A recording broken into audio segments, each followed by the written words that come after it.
And in the Sicha itself, I'm just going to be doing the last page. But I'll go over what it says up until the last page.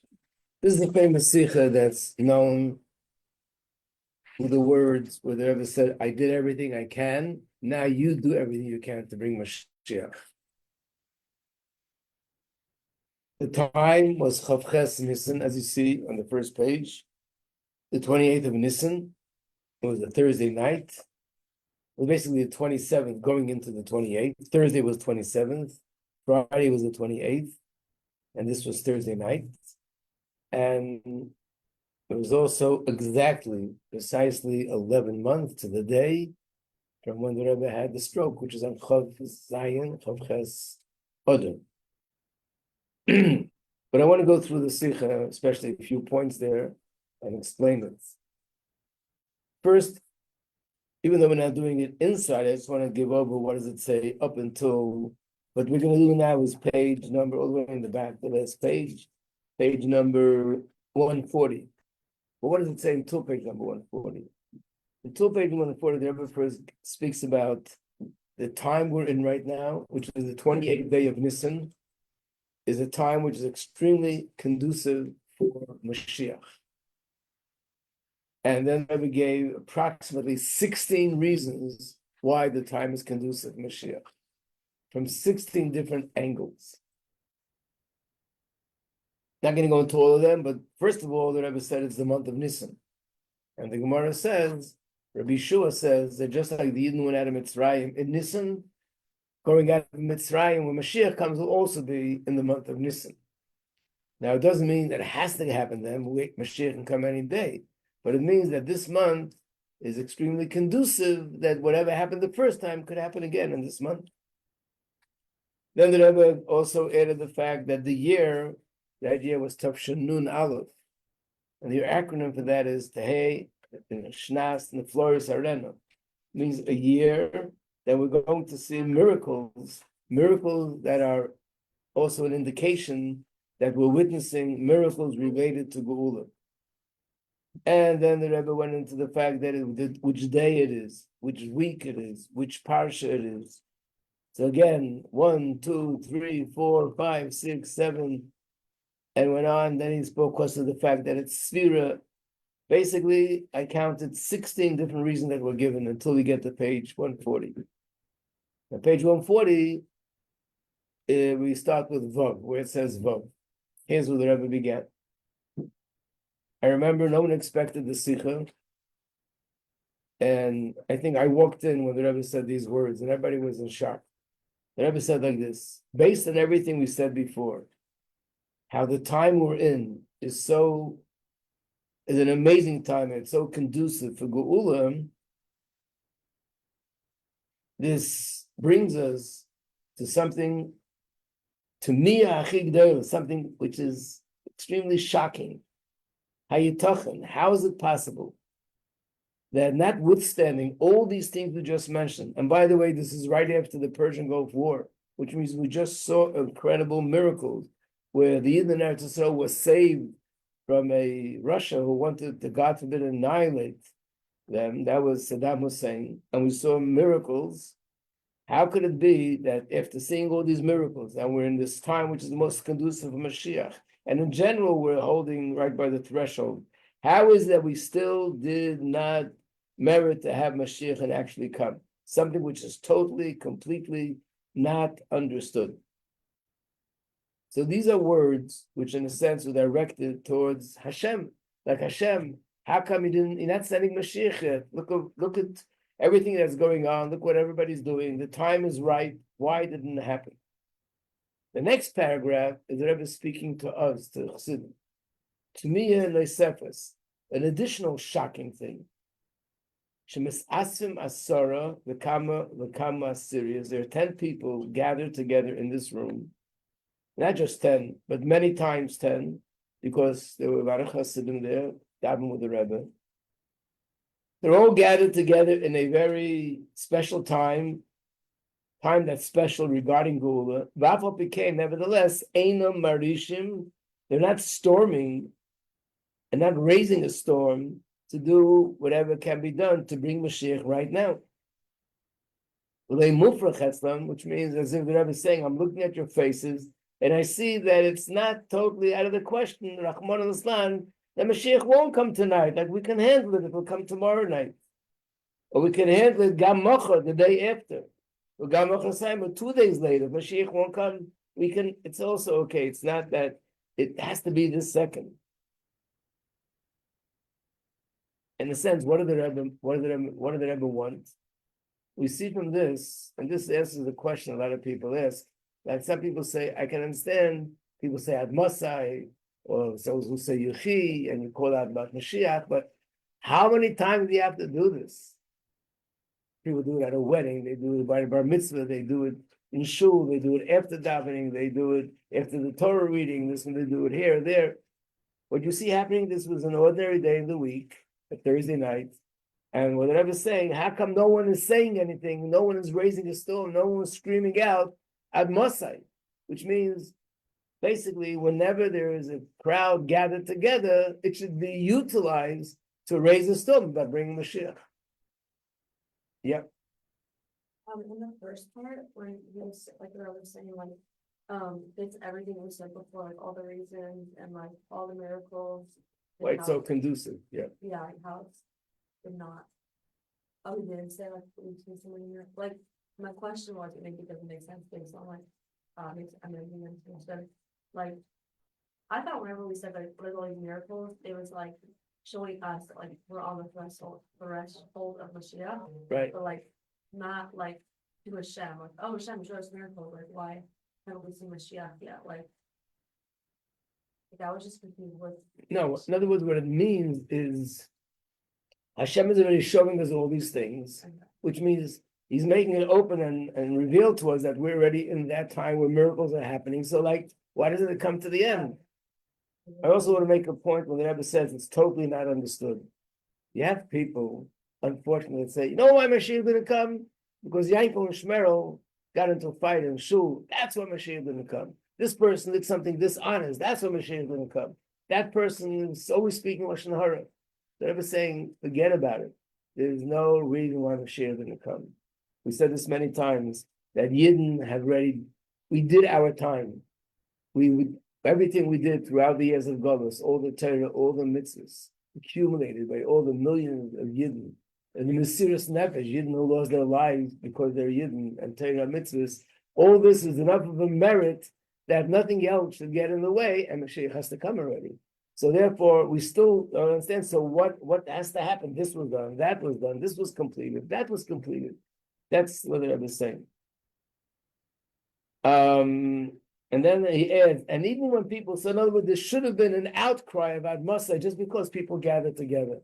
And again, I always think of the example, which is unfortunate, but the same, like if somebody would see that there's a person that their relative is husband or wife or child, or parent is held hostage, and when they get together in shul and they say, I want everybody to give a bracha that they should be released. And then they have a kiddush after the davening, and someone says, "Well, Chaim, I want to give a bracha that they should be released." Or there's a bar mitzvah, or there's a wedding, or there's this, a chassan to give a bracha that they... You say, "Come on, enough already." Every single time you have to. There's no enough. There's no enough, and that's what the Rebbe is saying to us also. That's the way we should feel the urgency that Mashiach has to come. The next line, Gam kishetzoykim ad Masai, but even when people do shout ad Masai. It's more because they're being told to do it.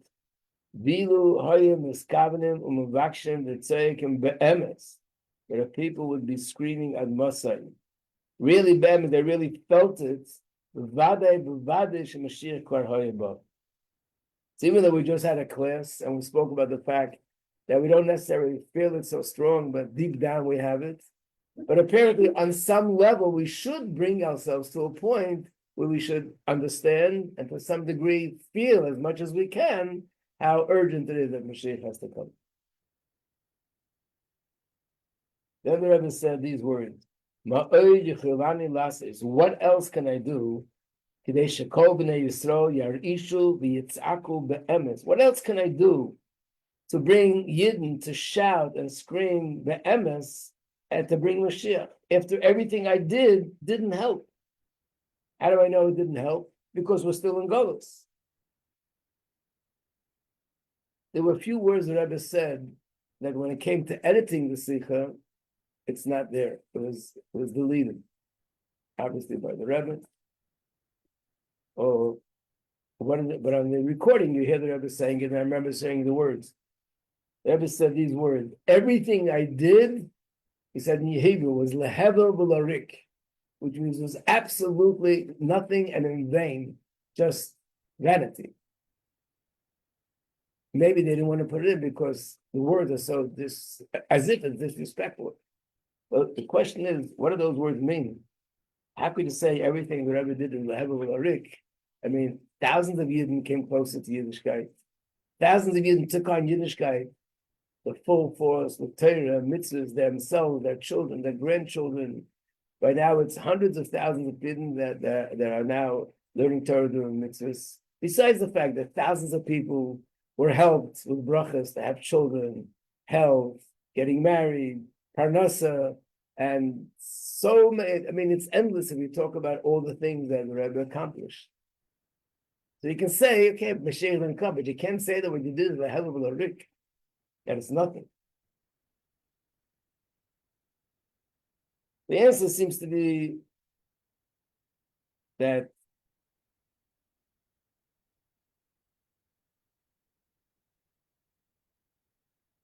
even though ultimately the ultimate goal is to bring people brachas, people should be happy, people should be healthy, people should have the bracha they need, have a home, have a job, be married, have children, all these brachas the Rebbe gave to thousands of people, that people should be happy, begashmias.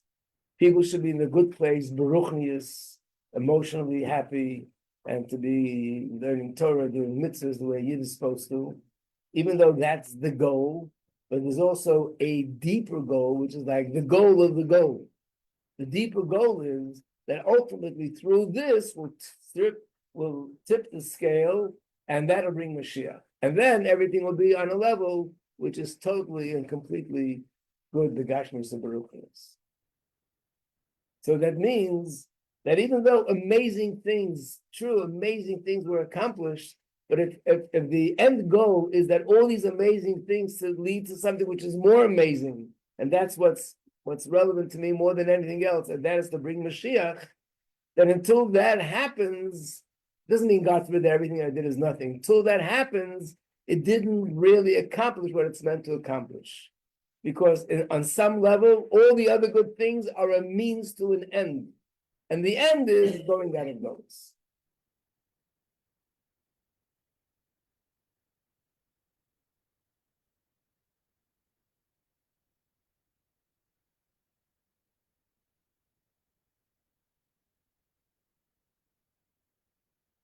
I mean, just to use the example, imagine if somebody has someone in the family that's got very sick. And there's a family is very devoted, very dedicated. They spend all the money in the world to get to the biggest doctors. And how do you get to those doctors? You have to have connections. How do you get the connections? You have to talk to someone who knows someone that knows another person. And then you get a plane and you fly the person out to that place. You do a million things and you're successful. You get the best plane and you get the best doctor, and you get the best connection, you get the best hospital, you get the best treatment for 1 year, 2 years, 3 years. But ultimately, even though you succeed in all those things, it's still not going to make you happy until the person is healed. Because that's the end goal. The end goal is not to, wow, I succeeded to reach this influential person, and I succeeded to get this doctor. I succeeded to get him into this hospital, and I succeeded to get him into this, and to get that, and to get this service, or get that service. All these things are amazing, but all these things are a means to an end. The end is that the person should be healthy and go back to his life. Until that happens, in some sense, everything I succeeded to do is lehevel v'larik. Doesn't give you satisfaction.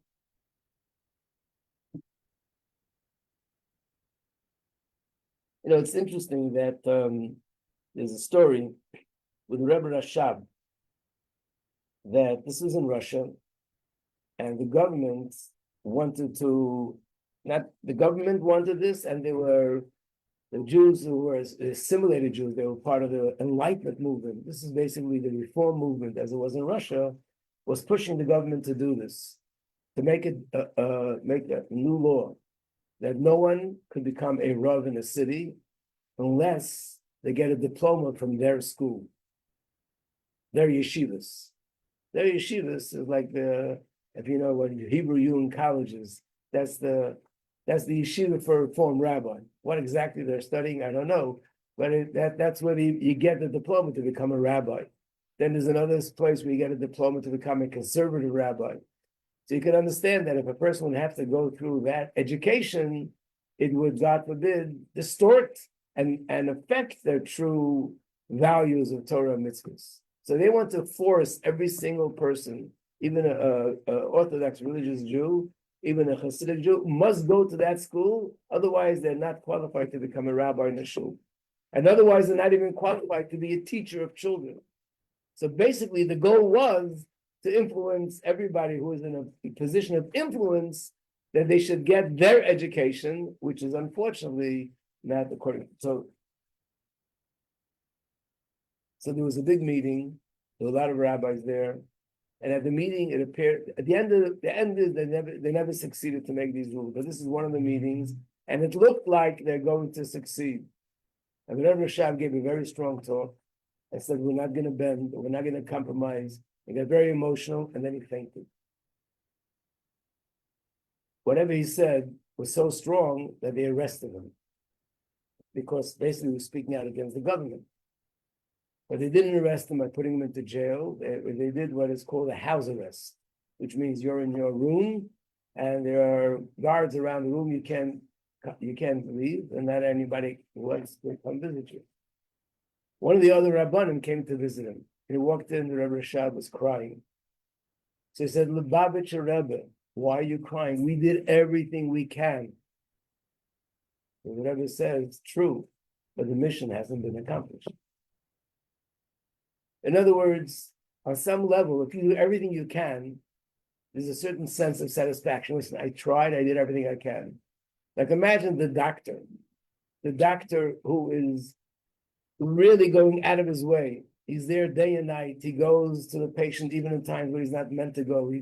Whenever you call him, he comes running, even if it's 3:00 in the morning, and he gives the best service, and he's always available, and he does everything he possibly can, and still nothing is happening. The doctor might have a certain sense of satisfaction, like I did everything I can. I really went way out of my way as a doctor to do everything for this patient. But the family member, that doesn't satisfy them in any way, because the mission hasn't been accomplished.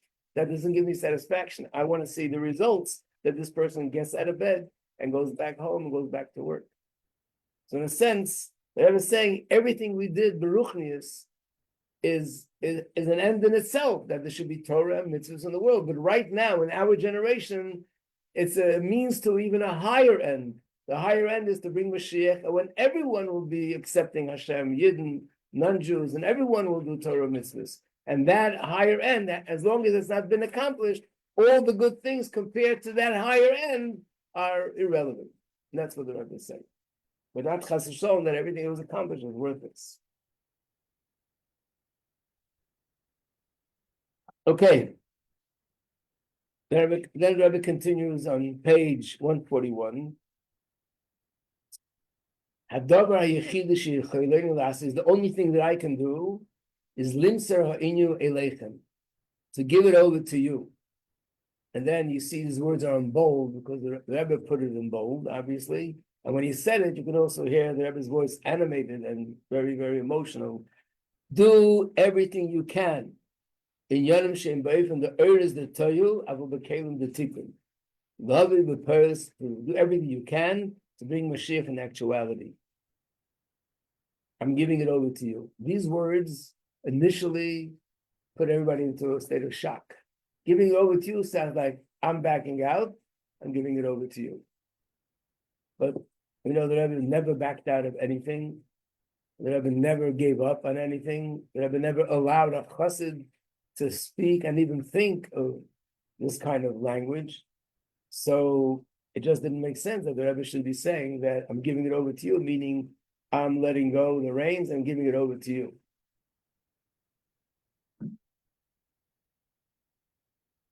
So what does it mean? So it's interesting that this was Tavshin now, 1991. And after this talk, everyone looked back at a talk the Rebbe gave on Purim, 1987, and they realized what the Rebbe said this day is similar to what he said a few years ago, but people didn't really get it. What did the Rebbe then say?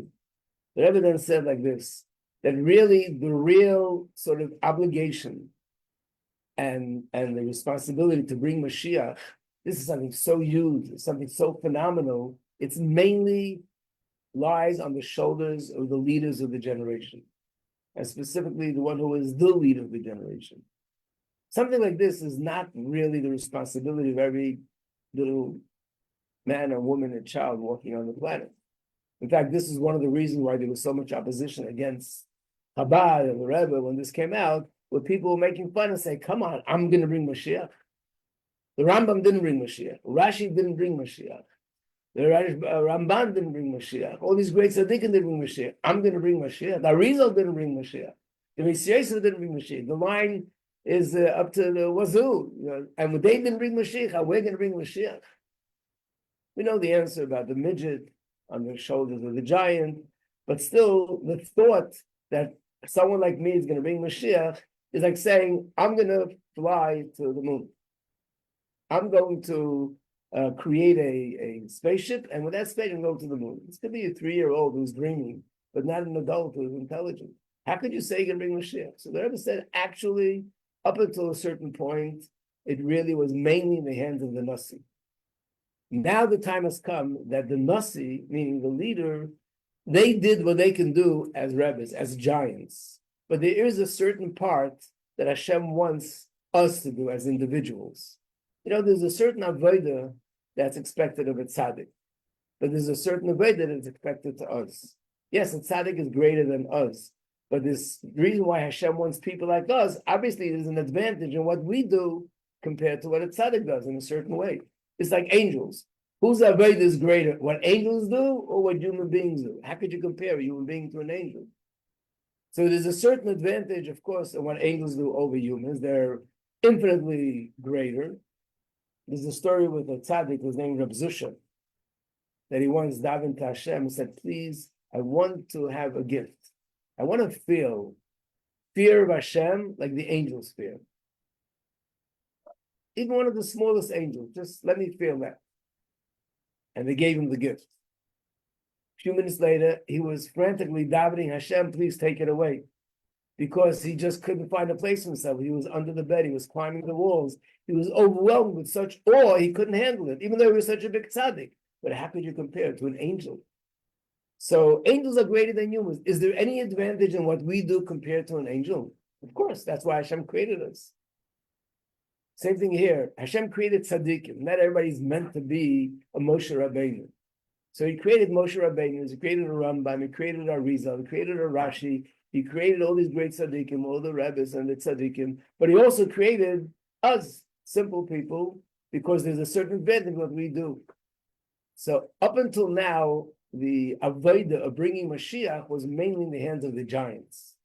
Now, after they finished their part, it's as if to say, now came the time when the giant is putting us on his shoulders, and we have to finish, tie the loose ends.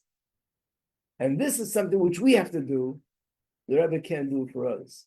When the Rebbe said the word, I'm giving over to you, it's not I'm abandoning. It means I'm empowering you. I'm giving over to you this power to be able to also bring Mashiach.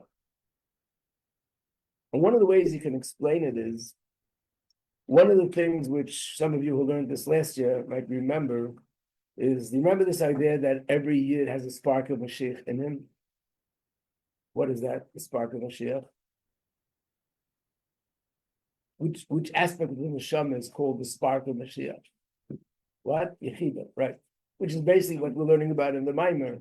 It's the essence of the neshama that's also called the spark of Mashiach in every person. It's based on something which was said actually by another Rebbe called Reb Nachum of Chernobyl.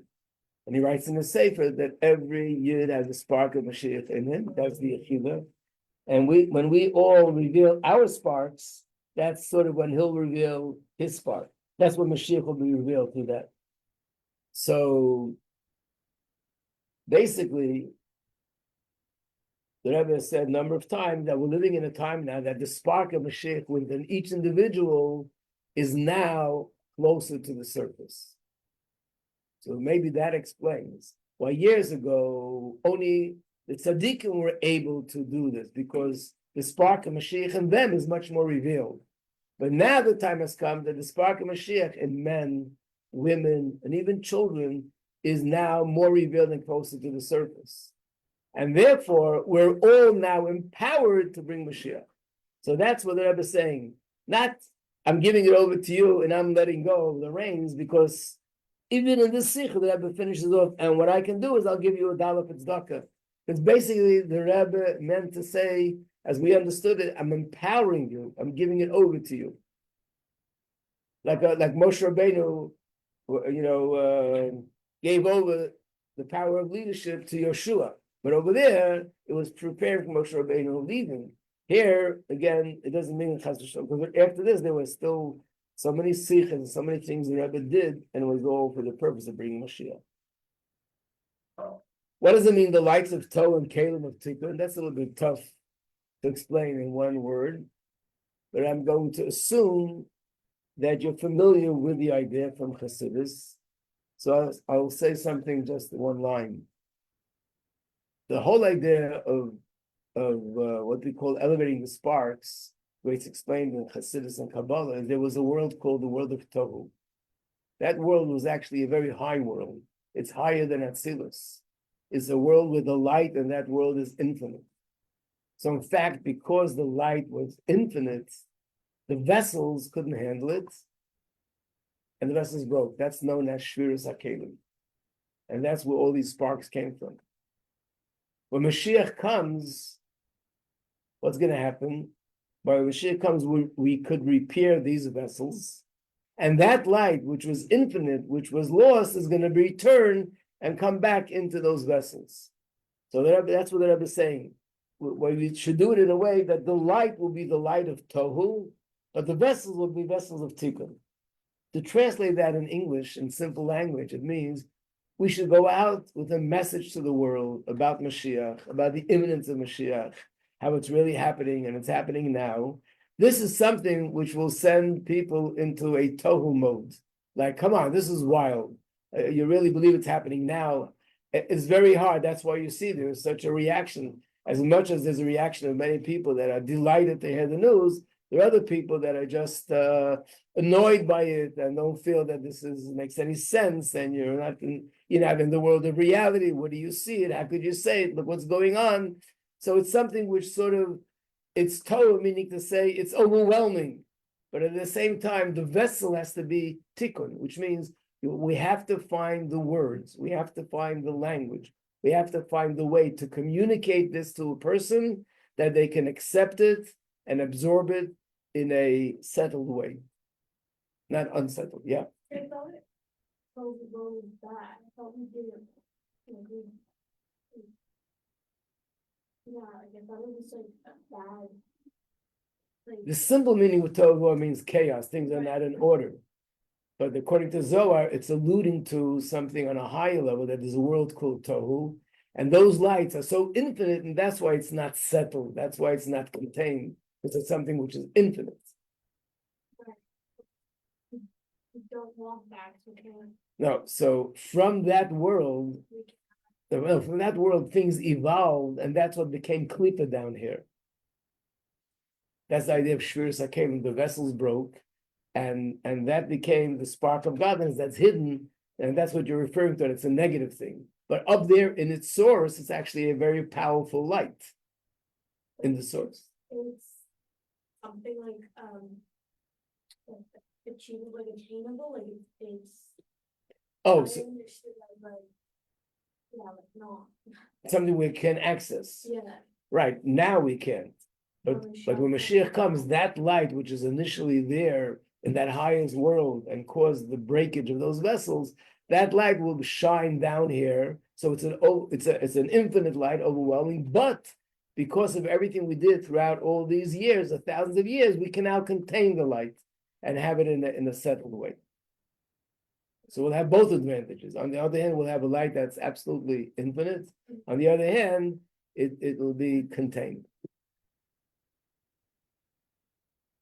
V'yi ratzon, let it be the will of Hashem, that ultimately we'll find at least 10 people that they're going to be stubborn, and they're going to say, we have to do everything we can that Hashem should send Mashiach. In other words, when you do something and it doesn't work, you try again. And you do something and it still doesn't work, you try again. After a while, you say, come on. That crazy, what is that quote? The definition of insanity.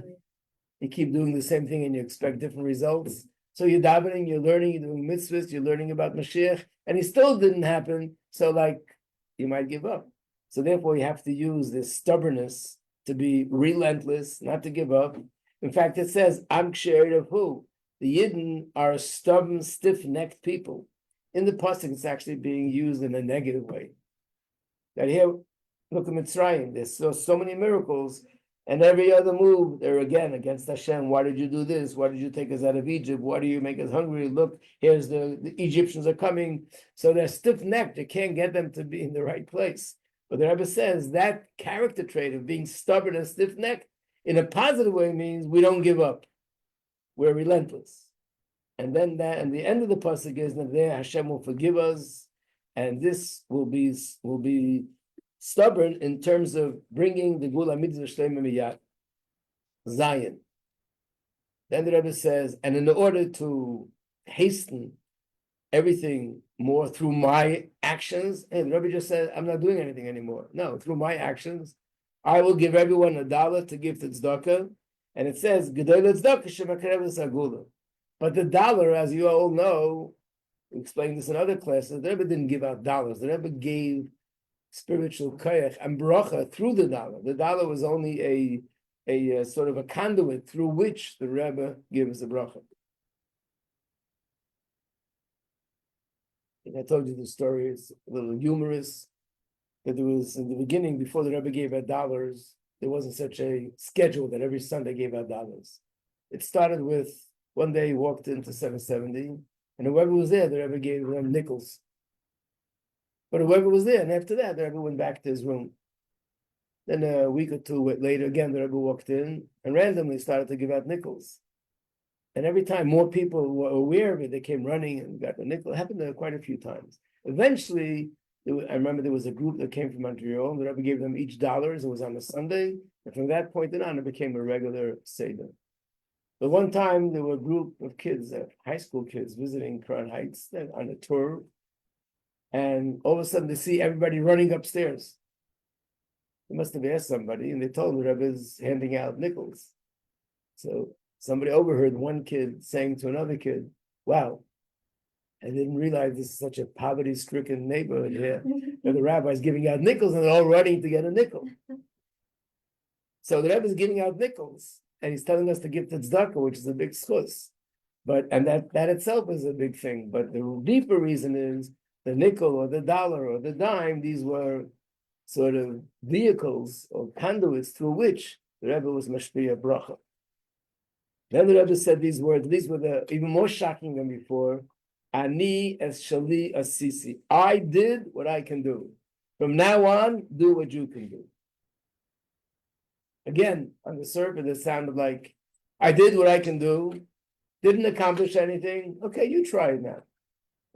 But Chas v'shalom, that's not the Rebbe's way. And again, the proof that that's not what he meant was because after this, there were exactly 11 months of Sichas, and the Rebbe did not stop talking and revealing things to us about every other week, how much more closer we are to Mashiach. So obviously this wasn't a setback, and we weren't going backward, we were still going forward. So the way, again, Hasidim understand this, and based on the same thing we said before, there's a certain avodah that the Rebbe does for Klal Yisrael. But there are certain things that the Rebbe can't do for us. We need to do this ourselves. The Rebbe can only encourage us, he can point it out to us, but we have to do this ourselves. It's like the story where there was a Lubavitcher Chassid who came out of Russia. He was a Chassid in every other way. He had no beard. And the Rebbe once spoke to one of the rabbis in the community, said, I want you to see if you can speak to him about letting his beard grow, but don't say that it's coming from me. So at a certain point, he went to speak to that person, and he realized this person really loves the Rebbe, he's dedicated to the Rebbe, and he spoke to him about the beard. He wasn't up to it, but he did realize that if he would know that the Rebbe is the one that wants him to do it, it would happen in a second. But he was told not to say anything. The next time he was in the Rebbe's room, he said to the Rebbe, I think the Rebbe asked him for a progress report. He said, I didn't get anywhere. But I want to say that if he would know it's coming from the Rebbe, in an instant, he would have the beard. The Rebbe answered him, who has to let his beard grow, me or him? If he's going to know it's from me and that's why he's going to do it, then I'm letting the beard grow. I want him to let the beard grow. And him means it has to be at a point where he's doing it on his own. So there's a certain avodah we need to do as little menshalach. We have to do this avodah. And there are videos where people at that time approached the Rebbe and said, Rebbe, you can't back off. You have to do this. And the Rebbe said, don't tell me what I have to do. I'm telling you if I'm your Rebbe, I'm telling you what you have to do. Right now, it depends on you. And then he pointed his finger to everybody in the room there, and you, and you, and you, and you, and you. You can see the video. And which means the Rebbe is not, God forbid, taking away responsibility and just throwing it on. He's telling us where we're holding. We're at a point that a certain 99% of the job was done, but there's 1% that we have to do. And once we do that 1%, that will bring Mashiach.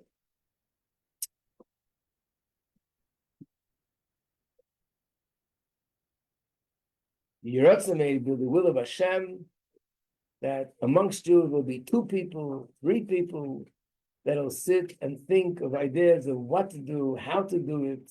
But the main thing is to succeed, to bring the Gula Mitzvah Shleima from Mamish, taking the Mamish. After the Sicha, all over the world, Hasidim got together on meetings, what to do, how to do, what does it mean, what are we supposed to do. Here, I remember here in Crown Heights, I was by meetings and all over Israel, in England, in France, in Italy. But after the Sicha, all the activity regarding bringing Mashiach took on a whole new level that was never known before. 11 months later, when the Rebbe had the stroke and stopped speaking, it sort of sank in a little bit more clearly. What does it mean? I did everything, now it's up to us. Again, the Rebbe encouraged us, with the singing, he made with his hands, but there was no more sichas, and to a certain extent, after that came Gimel Tammuz. We don't even see the Rebbe anymore. But so it's really us right now. And I guess, so didn't we do enough? As far as I'm concerned, yes. But I guess we have to say that this is like everything else, it's like the Rebbe once wrote someone and said, I got a bracha from your father-in-law and it's not happening. What does it mean? And the Rebbe said, when you plant a seed in the ground and you wake up the next morning and say, wow, it's supposed to grow a tree. There's no tree here. It's processing. And it takes time to process. And in a few months, you'll see a tree. Sometimes it takes a little bit more than a few months. But it's not that nothing's happening. It's processing internally, and eventually it'll come. So there's no question we're getting closer and closer. Also, we have to look at the world events. Things are happening in the world that are just absolutely not normal on every level. And even right now, we don't know what's going to be, because everything's being challenged. You probably know that they're trying to play games with returning hostages. And Trump, this is the 180-degree turn of America, up until now, was really supporting the terrorists more than was supporting Israel. And they held Israel back so much, they could have been in a whole different place by now. And now we have a president that is doing the exact opposite. And he made an announcement. As far as he's concerned, if by Shabbos, 12 o'clock afternoon, the hostages are not, all the hostages, not 3 or 4, all the hostages are not returned, then all in his language, all the Gehenna will be let loose. And basically, he says the ceasefire is over, and we're going to do whatever could be done as long as Israel is willing to go along with that. What does Israel say?